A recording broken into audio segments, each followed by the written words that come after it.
Kondisi tubuh kita terkadang menimbulkan gejala-gejala aneh yang bisa membuat kita khawatir.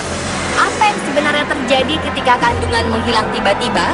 Atau fakta bahwa tubuh kita menjadi lebam dan biru ketika bangun dari tidur? Benarkah hal ini merupakan campur tangan makhluk tak kasat mata? Sayangnya, karena kurangnya pengetahuan, berbagai gejala aneh ini sering diartikan sebagai sebuah peristiwa supranatural. Keadaan ini sebenarnya bisa dijelaskan secara ilmiah oleh para ilmuwan. Seperti apa penjelasannya? Inilah fakta dan mitos supranatural dalam tubuh manusia.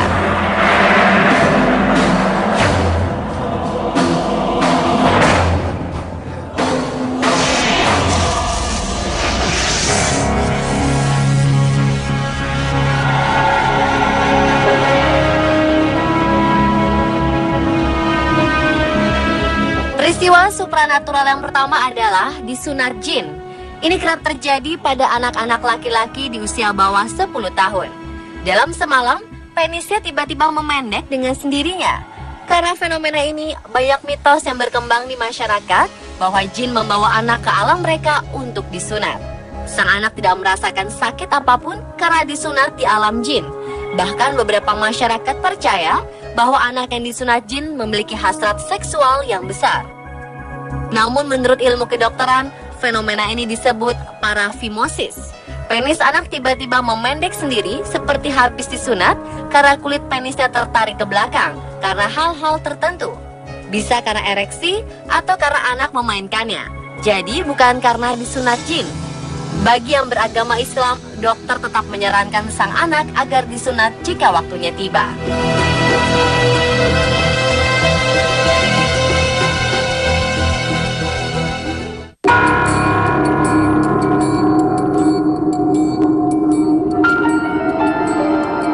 Pernahkah Anda merasa aneh ketika bangun tidur, tangan atau kaki Anda lebam dan memar tiba-tiba? Kejadian ini pasti pernah dialami setiap orang. Zaman dulu, orang mengaitkannya dengan hal-hal yang berbau mitos. Ada yang bilang memar dan lebam pada tubuh itu karena dijilat atau dicubit setan. Ternyata, peristiwa ini bukan merupakan sebuah peristiwa mistis. Para dokter menyebutnya purpura simplex atau penggumpalan darah akibat pecahnya dinding pembuluh darah. Biasanya terjadi di tungkai kaki atau lengan. Penyebabnya bisa banyak hal, stres, dan kelelahan adalah faktor utama. Selain itu, benturan tidak sengaja juga bisa menekan pembuluh darah sehingga darah menggumpal di area benturan. Untuk yang usianya di atas 50 tahun, pembuluh darah semakin lama semakin tipis, jadi mudah sekali pecah. Ini juga bisa menyebabkan badan menjadi terlihat lebam atau memar.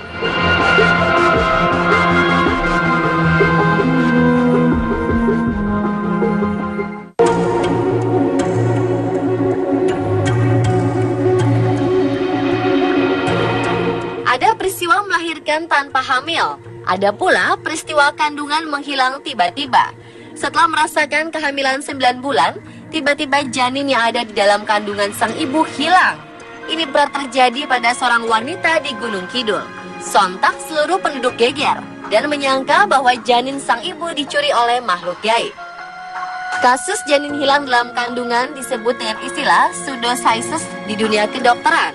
Bahasa yang lebih sederhana disebut hamil semu. Hamil semu biasanya terjadi pada pasangan yang sangat mengharapkan kehadiran anak dalam keluarga. Perempuan yang mengalami pseudocyesis mengalami hal-hal yang sama dengan orang hamil normal. Dia tidak mengalami menstruasi, perut membesar, tes urin positif hamil. Namun nyatanya dia tidak hamil karena tidak ada janin dalam perutnya.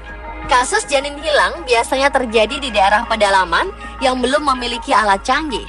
Pemeriksaan kehamilan hanya berdasarkan hitungan siklus menstruasi dan pemeriksaan bidan atau dukun beranak. Pemeriksaan dengan metode ini bisa saja keliru karena tanda-tanda yang sama ini. Jika diperiksa dengan menggunakan USG, keberadaan janin bisa diketahui dengan akurat.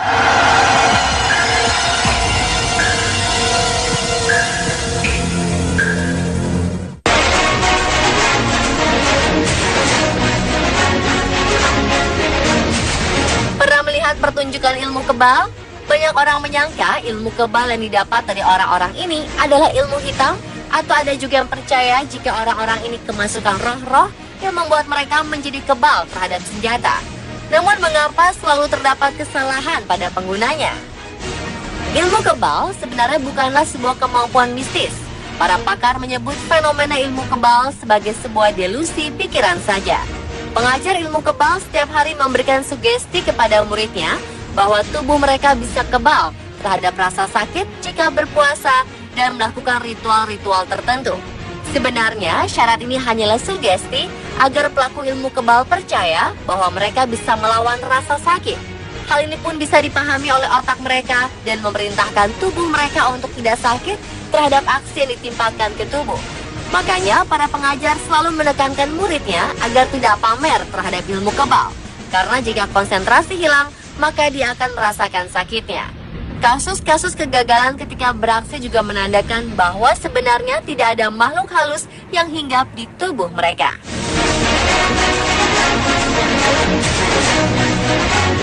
Pemirsa, itulah fakta dan mitos peristiwa supranatural dalam tubuh seseorang. Minimnya pengetahuan dan sosialisasi bisa membuat pemahaman masyarakat menjadi cenderung ke arah mistis.